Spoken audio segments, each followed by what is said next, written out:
भारत का 1947 का विभाजन केवल जमीन और आबादी का बंटवारा नहीं था, बल्कि यह उन जवान योद्धाओं का भी बंटवारा था जिन्होंने सदियों तक ब्रिटिश साम्राज्य की रक्षा की थी।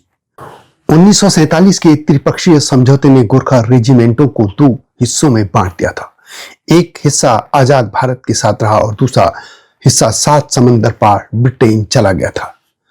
लंबे समय तक सेवा के बाद अपने ही हक के लिए तरसने वाले इन योद्धाओं ने 2009 में वह ऐतिहासिक जीत हासिल की जिसने उनके लिए ब्रिटेन में स्थायी बसाव के दरवाजे खोल दिए थे।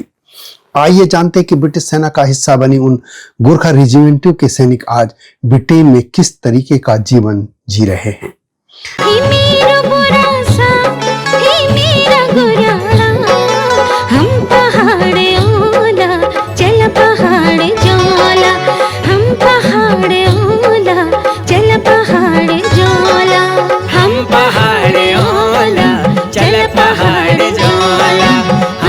जय हिमालय, जय भारत। संसार भर में हिमालय लोग यूट्यूब चैनल देख रहे आप सभी का स्वागत है और मैं हूं भारत की राजधानी नई दिल्ली से डॉक्टर हरीश चंद्र लखेड़ा। गोरखा रेजिमेंट के जो सैनिक ब्रिटेन चले गए थे उनको लेकर यह जानकारी मिता परियार के लीग caste military migration Nepali Gurkha communities in Britain ethnicities 2020 पर आधारित है। गोरखाओं और ब्रिटेन का संबंध 200 साल से भी अधिक पुराना है। 1814-16 के एंग्लो नेपाली युद्ध के दौरान गोरखाओं की वीरता से प्रभावित होकर अंग्रेजों ने उन्हें अपनी सेना में भर्ती करना शुरू किया था। अंग्रेजों ने एक मार्शल रेस सिद्धांत प्रतिपादित किया जिसके तहत नेपाल की कुछ विशिष्ट जातियां गुरुंग, मगर, राई और लिम्बू को युद्ध के लिए सबसे उपयुक्त माना गया।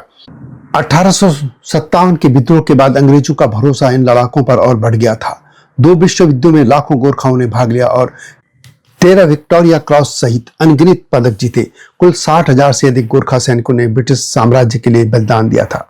ब्रिटिश सेना में गोरखा रेजिमेंट में भर्ती मुख्य रूप से नेपाल के कुछ चुनिंदा जातियों गुरुंग, मगर, राय, लिम्बू से होती थी।